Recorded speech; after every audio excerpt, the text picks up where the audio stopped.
hope and encouragement.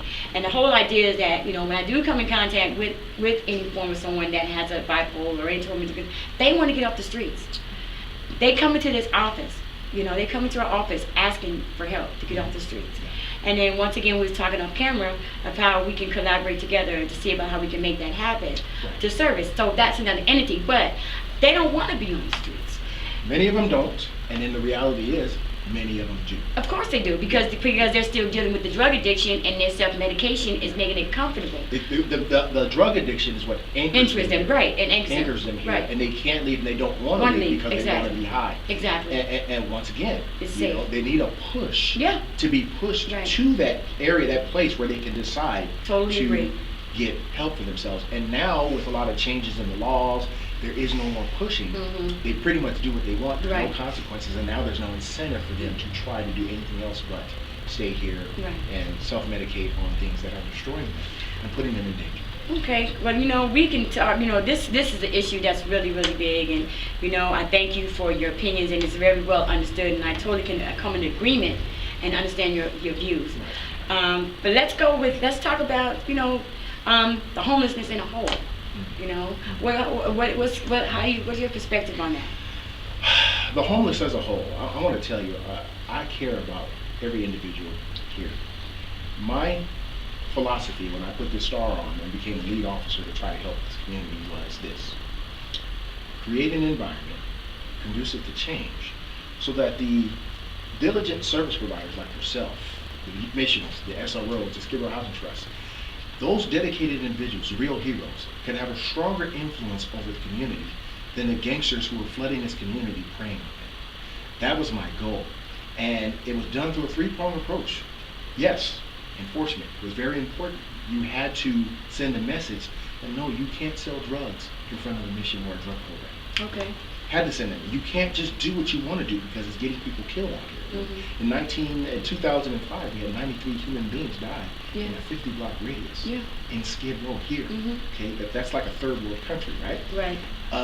The next, you had to do enhancements. Skid Row deserves clean, safe, healthy streets like anyone else. I was going to get to that. I was going to bring that up when you finish making your point. Anyone else.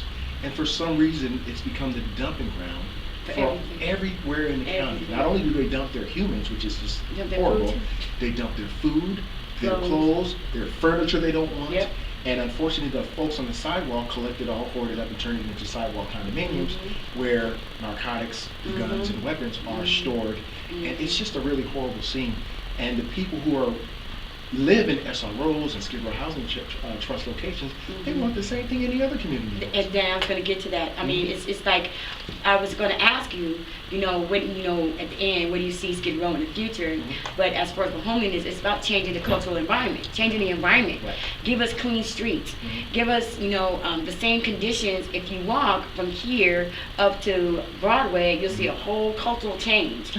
And when we get to the place where we want to get a clean city, we don't want to look at trash. It's a luxury just to walk from here to Broadway. Think of your favorite celebrity when they want to rehabilitate from whatever they're doing. Betty Ford.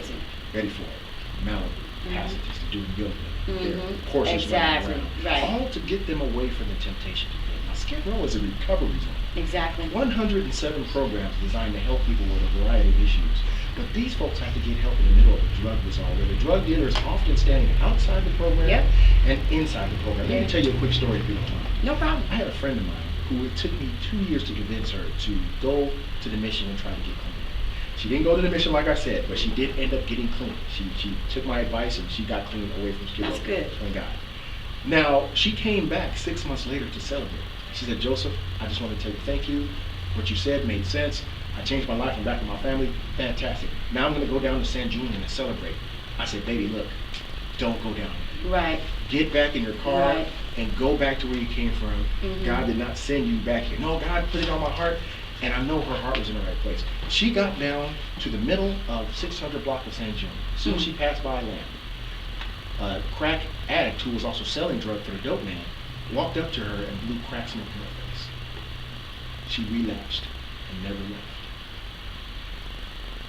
People need to respect what's happening down here with the recovery of people. It's wrong. It's wrong to sell drugs near the Midnight Mission. I can agree. It's wrong to sell drugs in front of where you guys are doing. Yeah, because the temptation to fail. Yeah, is it's just so strong. It's very strong. Outside looking, they don't understand right. that. Mm-hmm. They don't understand. Right. I can feel your compassion on that area. You know, we want so much for our loved ones, our friends, our co-workers, whoever we come in contact with, to get the best out of life. And that's what it sounds like to me, Officer Joseph, that you wanted this young lady to get the best.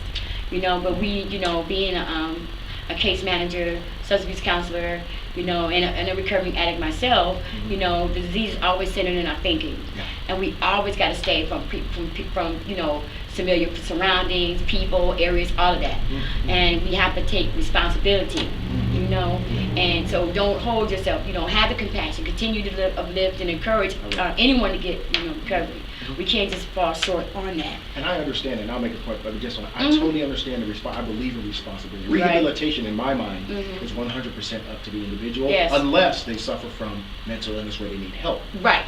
But in a place like Skid Row, there are people who have the desire to change, but can't because of the environment. And until our government realizes that and stops politicizing the lives of these people, this is not a left or right issue.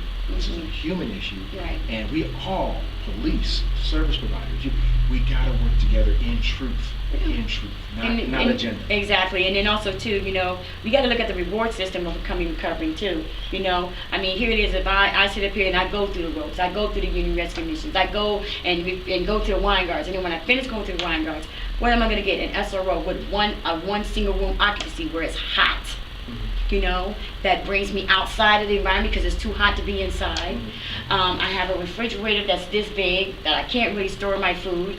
You know, I have limited income. So there's a lot of things that, you know, we need to say, like, look, would you settle for living conditions like this? You know, when you're trying to get sober? No. Is passages like that? Right. You know, is it not? No. You got some place where, you know, and especially if you're taking medication, and then if you're a 50-year-old woman trying to get off of drugs, you know, and you're going through menopause, hot flashes ain't no joke.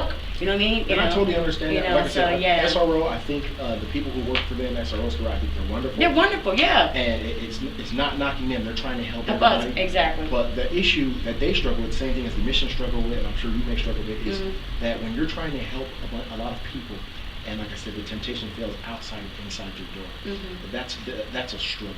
And I know it's not only disheartening for me, and I'm a law enforcement officer, I get to go home.